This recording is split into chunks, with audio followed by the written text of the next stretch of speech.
Hello, one and all, and welcome back to the Kingdom of aphalas.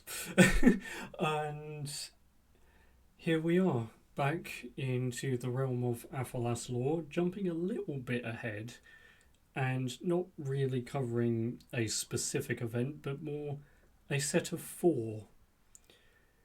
I've decided to use this particular video to go over what actually happens specifically to each of the human kingdoms on Destinal, because by the time of the trilogy, none of the kingdoms exist, especially the human ones. And why is that?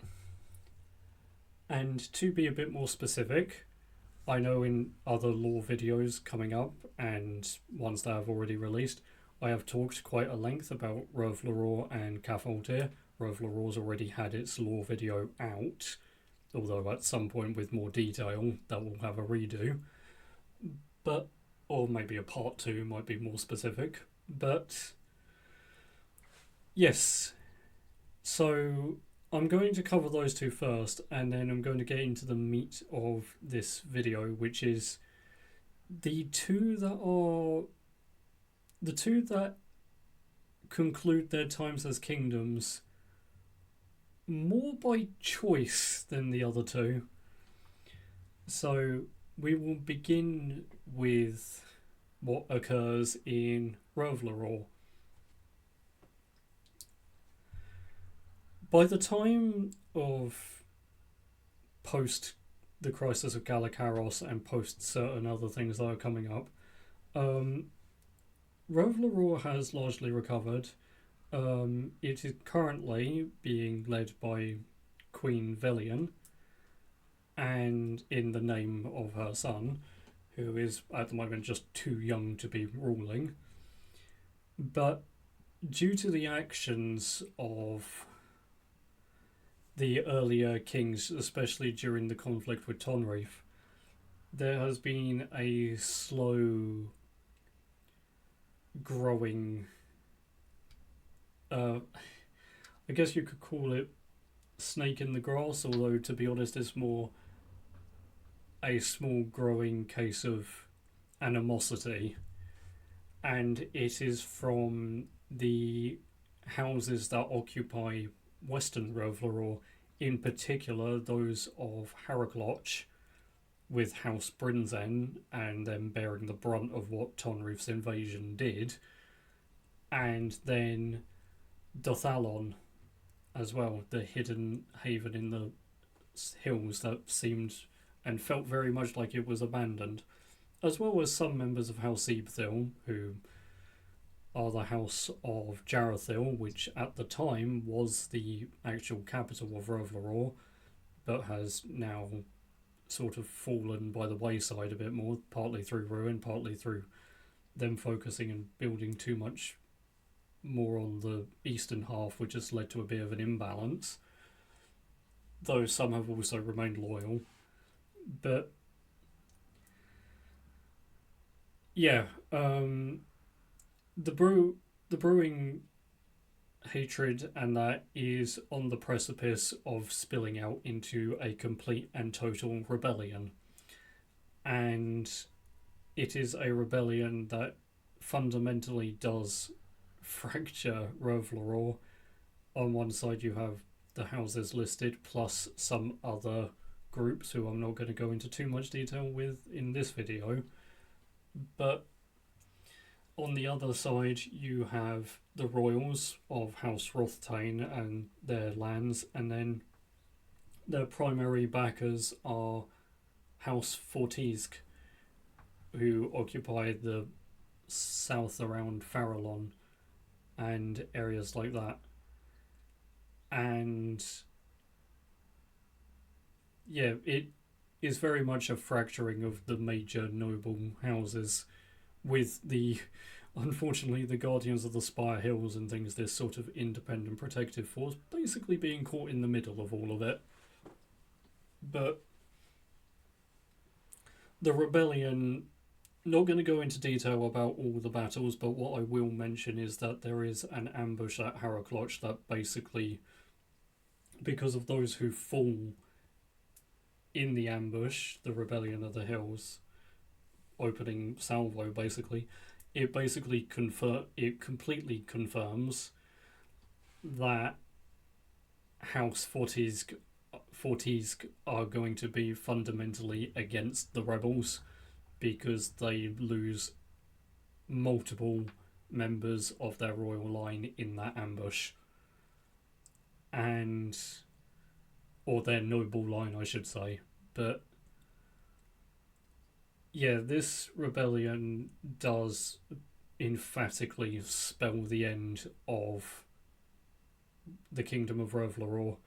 It even even if the royals had won, and haven't gone into every single detail bit because we haven't actually got to that bit in the lore, but even if the royals had won, the amount of damage that was done by the losses of certain figures and other elements that occur, the blood would have still been just horrendously soured in terms of who would be able to function with who within the kingdom. Basically, the kingdom's unity would be hanging by a thread, and at any potential opportunity, the other houses would rise up again or use the excuses to go at each other.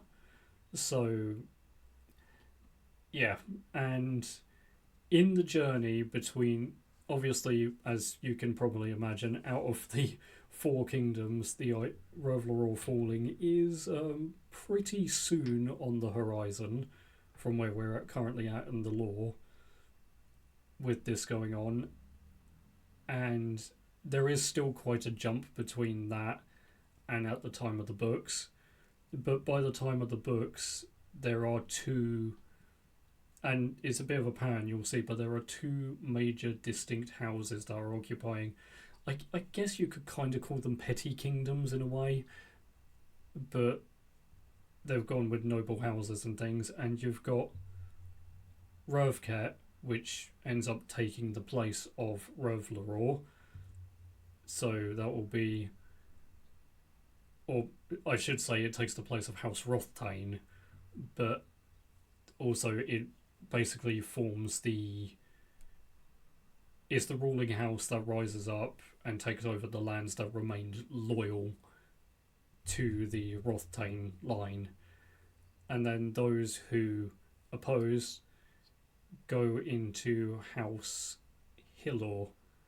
And yes, Hillor Hills and all that, but it can be tied to that, it can be connected, because the hills, and there is no lie about this, especially for those of Dothalon, the hills were their saviour, basically, from Tonreef. So, yeah, it's thematic in some sense. But those are the two distinct houses of what was once the Kingdom of Revloror that are there at the time of the books. Whether there are other houses that rise and fall in between where we are now and when the books take place is yet to be seen. There might be, there might not be. Need to know what happens to the others. Do they fall under? Do more rise and others fall? Who knows? But yes, that is Revloror. Like I said, I'm going to go over them and Cathaltir relatively quickly, and then get further into it with Talamarith and Tarasil. But before I just do that, I am just going to say, if you are enjoying the content and want to support the channel, just hit the like button, hit the subscribe button, share with your friends. The links are in the description if you want to pick up a book or want to check out some of the other content, Instagram, Twitch, all of these different things. The Discord will be linked. I will remember to link the Discord this time. And yeah, anyway, let's get back to it. The Kingdom of Cathaltir.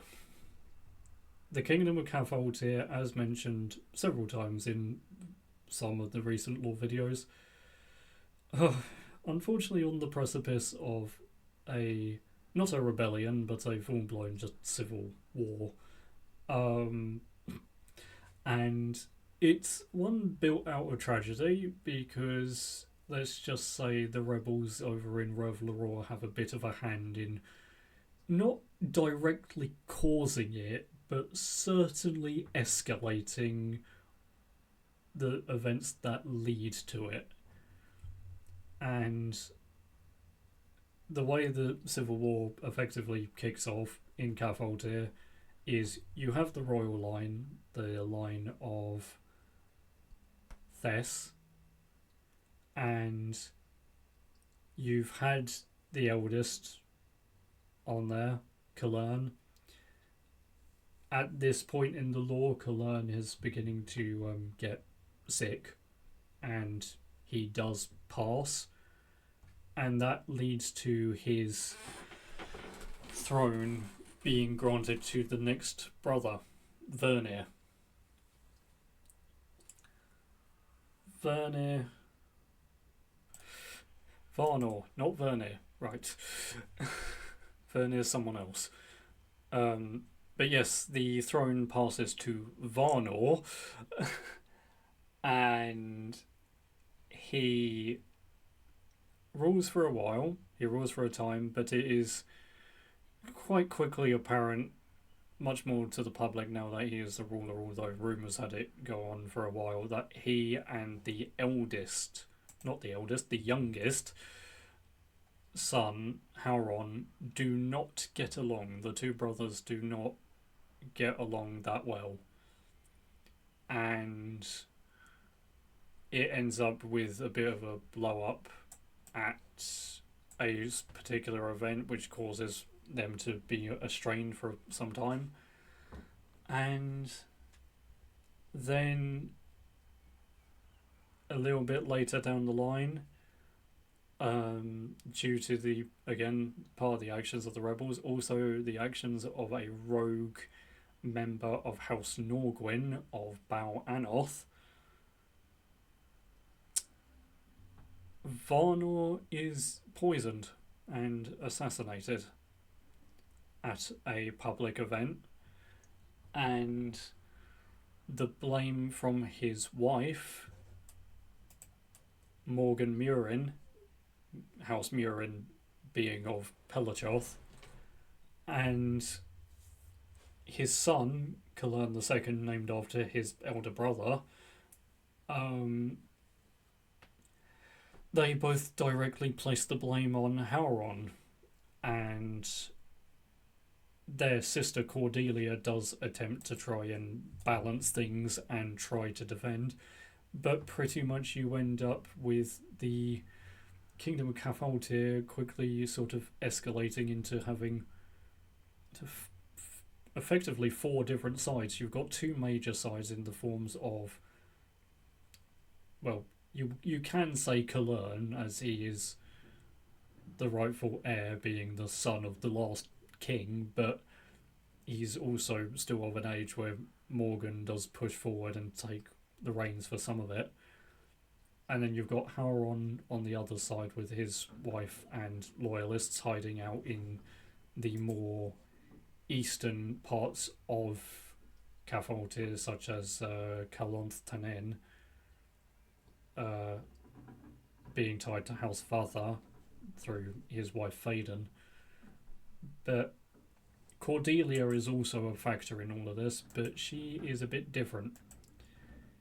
She goes back to their home of Larath, the sort of joining territory between the major sides and the sort of west, the eastern expansion.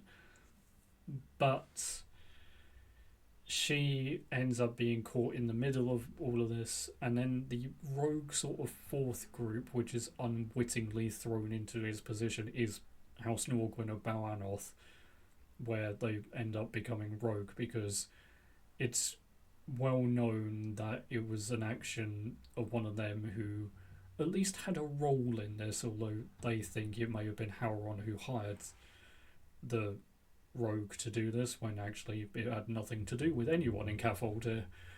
But the thing about it is, eventually Cordelia ends up being able to break away. Bal Anoth gets effectively forcibly folded back into the fold.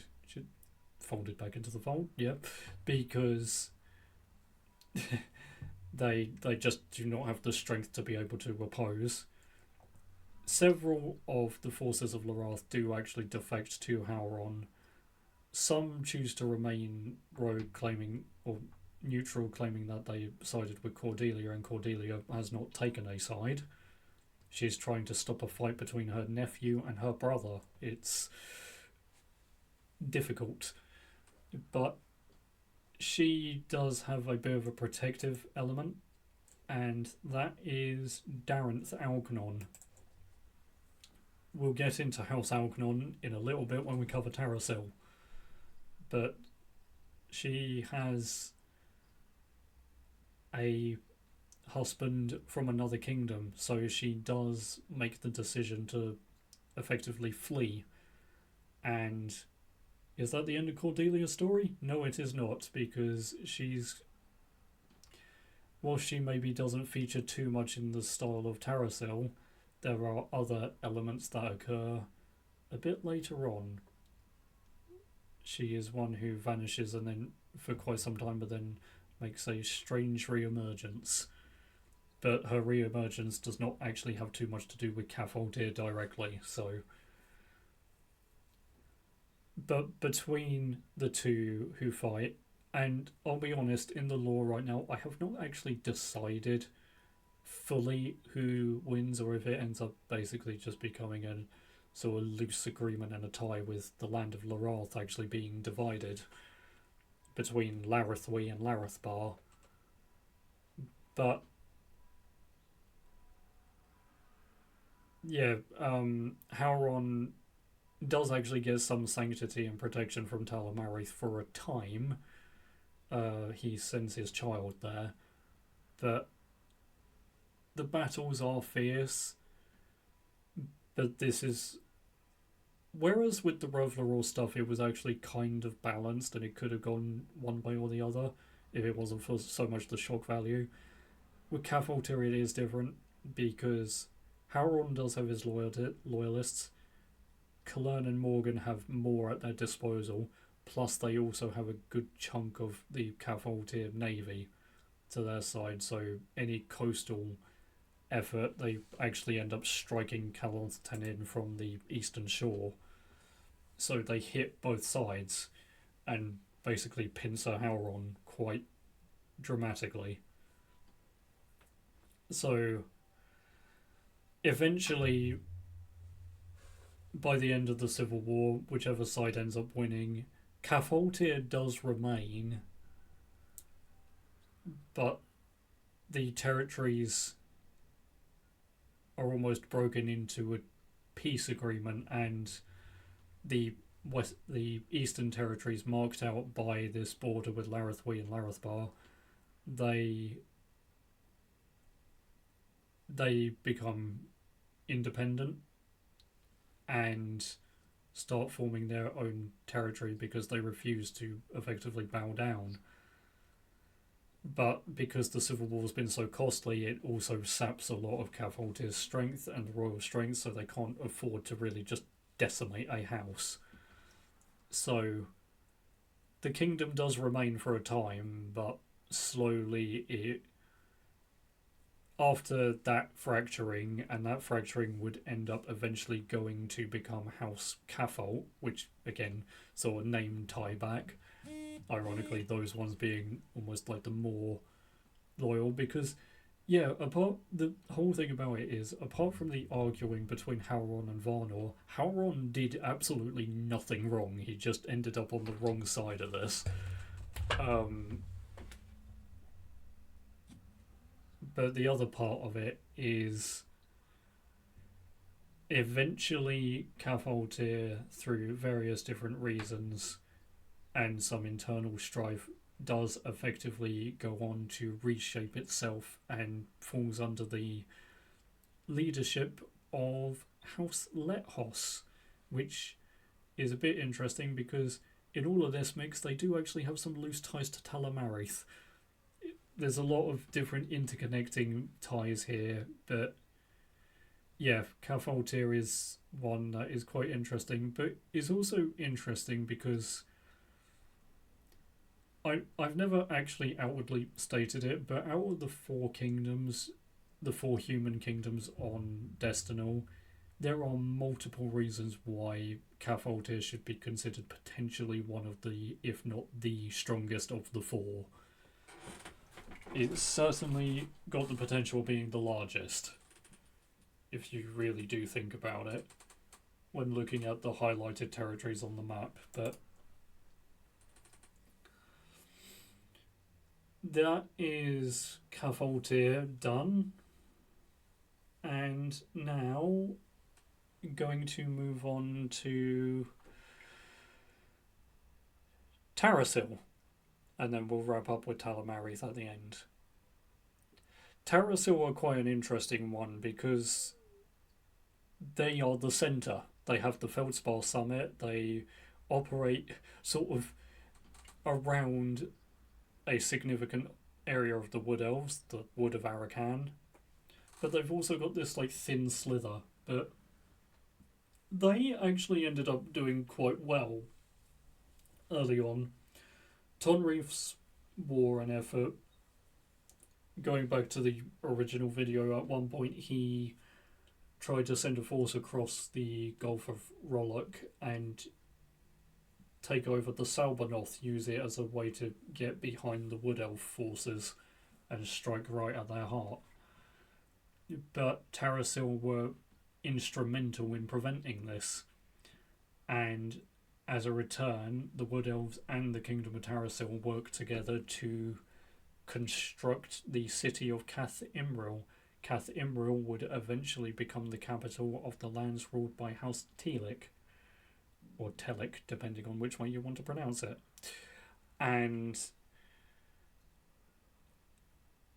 But as of right now, those territories, those two northern territories, Cath Imril and Tenmark, are both the northern lands of Tarasil.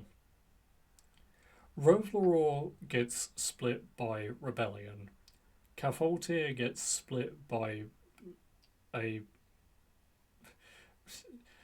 sadness, really, more than anything. It gets split by sadness and civil war, and all of it through something that was deeply mistaken.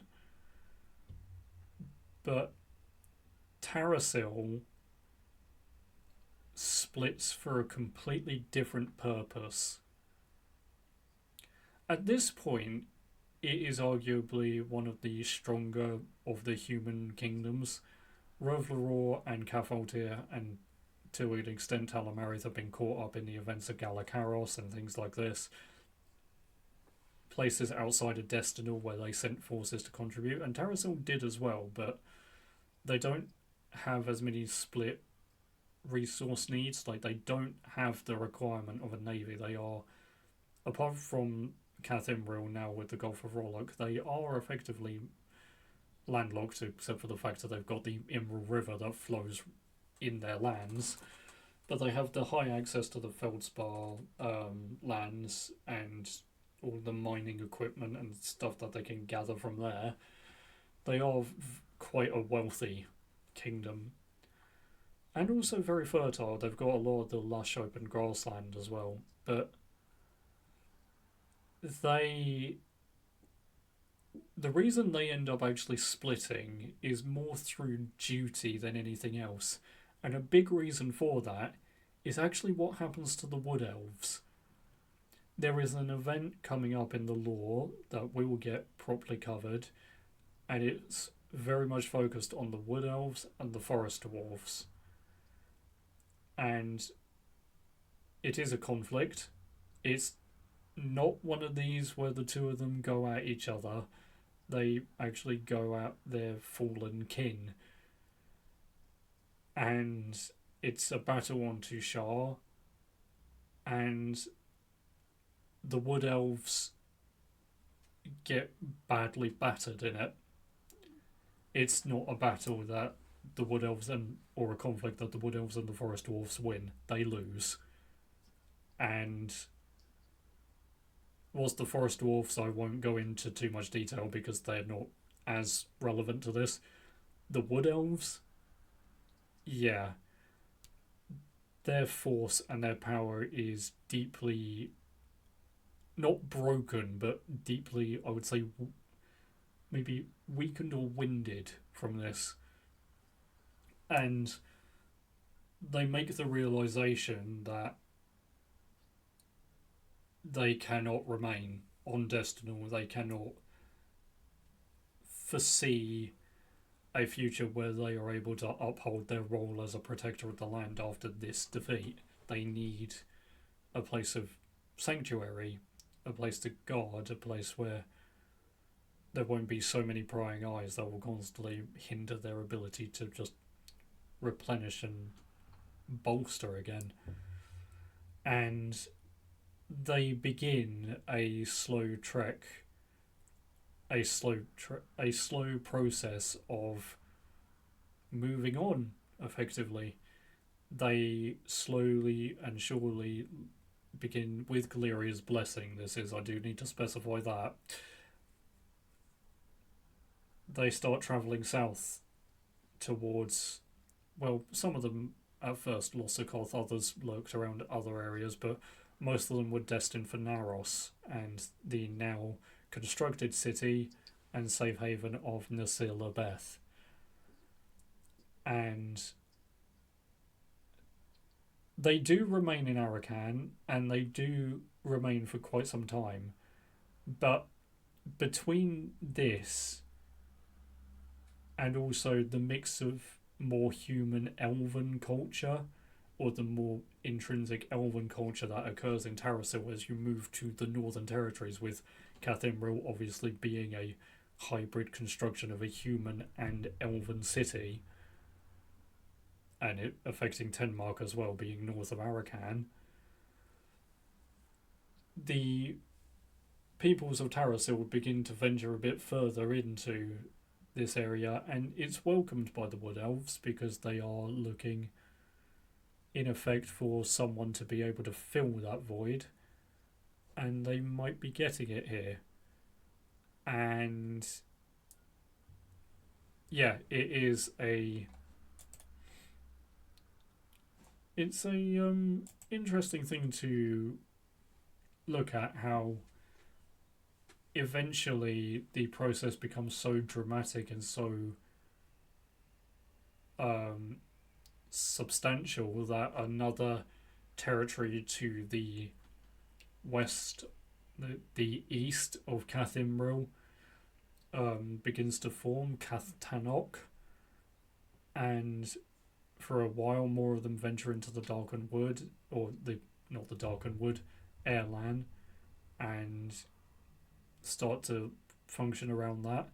And basically the divide in the culture between the two just slowly grows and grows and grows more, until eventually the leaders of Tarasil basically decide,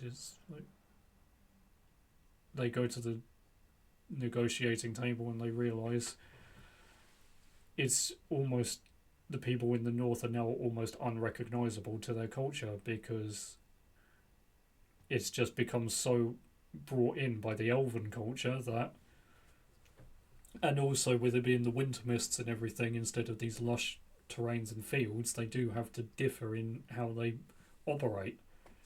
So yeah, Tarasil does end up splitting, a negotiation that happens at the Feldspar Summit under the eyes of the Feldspar Order to make sure everything goes safely.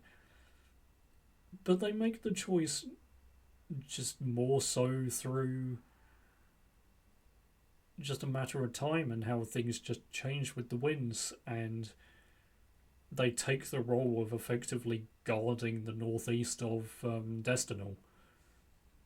They take that role from the Wood Elves, guarding the basically the entryway of the Imral River.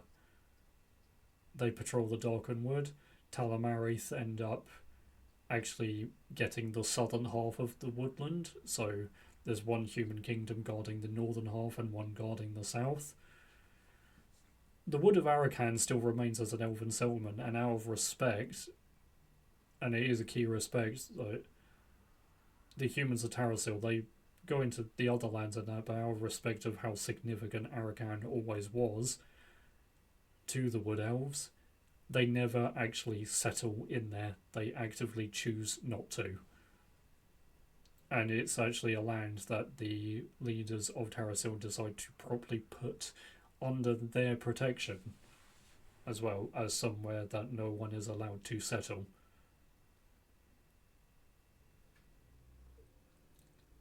So we have that. And then we have the Kingdom of Talamarith. Talamarith is always in a different situation to the rest of these because it's got the mainland territory and then it's got the Isle of Tartak. So they've always been a people that have been split in two regardless. And between Galakaros and what's happened to the other kingdoms at this point, Catholtir and Revloror, the situation that Talamarith finds itself in is difficult to say the least. They have the Temple Guard as well present, but they do, understanding this and foreseeing the risk of future threats that could return or threats that probably come from elsewhere, they make the decision that the focus of the throne will be on the mainland territories, keeping them safe, keeping them secure. And how do they do that without actually properly abandoning the Isle?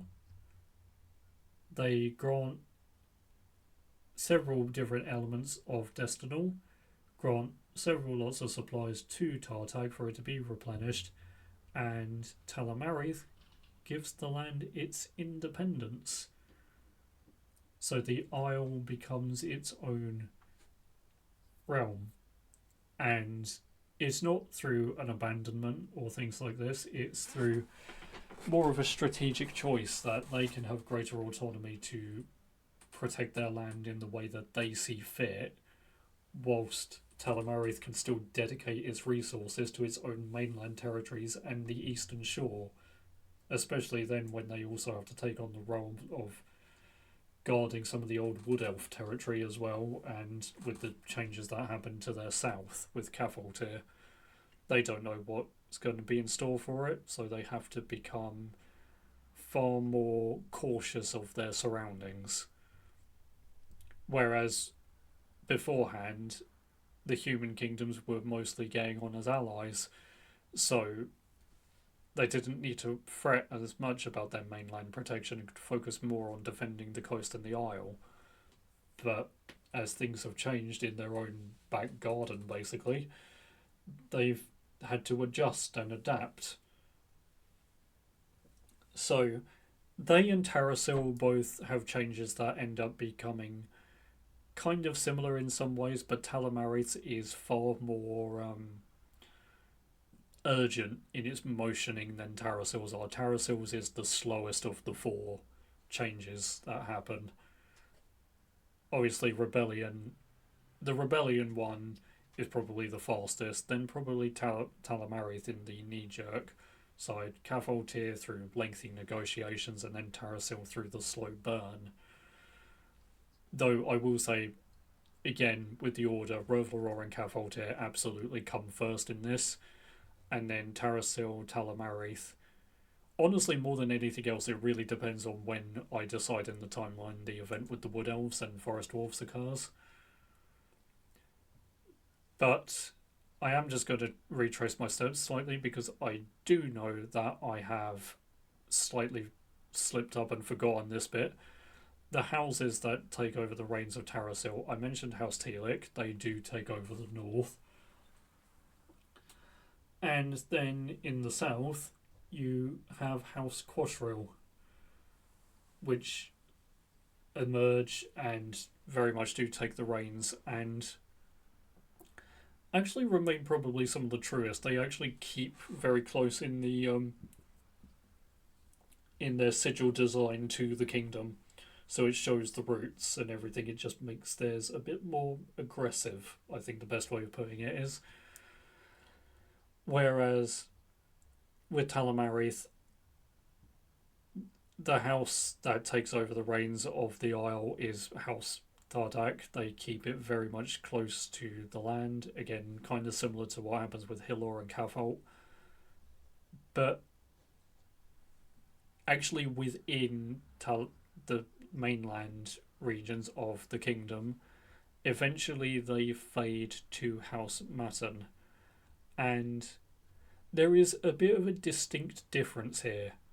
Talamarith actually lasts for quite some time as a kingdom. It's only after Galeria's sacrifice and the emergence of the dragons that it changes to House Matten, because they quickly become very aligned and distinctly tied to the Dragon of Fire, Campanis. And the current Talamarith coat of arms represents the Phoenix, representing Galeria, and the House Matten coat of arms, whilst it does not signify Campanis, they do change it to showcase that their allegiance has almost not changed, because that seems like they betrayed them, but it's repurposed itself into basically a creature that was born out of Galeria's sacrifice. So it's like the next stage of it. But yes, I think that's all I really need to cover with this. Yeah, I did sort of maybe flick through Talamarith and Terrasil a little bit quick, but it is covered the things that I wanted to cover here today. Terrasil is very much the slow burn change, just gradually with time. Talamarith is the more knee-jerk change with time. And then you've got the slow burn from the Civil War, and then you've got the quick rebellion. They all have their own little distinct kind of similarities and differences between them. But yes, just to recap, that means that by the time of the books, Rovlaror is now split between the lands to the west under House Hilor and the lands to the east under House Rovget. Terrasil is split between the lands that are more elven-human hybrid to the north under House Telic, and to the south under House Quashriel, who really do very much embrace the idea of Feldspar and keep to Terrasil's very much cavalry-like nature. The Kingdom of Cavaltir, their mainland territories end up becoming becoming formed under House Lethos, with some key ties to Talamarith, specifically the Marith part. And the territories to the north east fall under House Cafalt. And then with Talamarith, the Isle of Tartak, House Tartak, and the lands of the mainland areas of Talamarith under House Matten.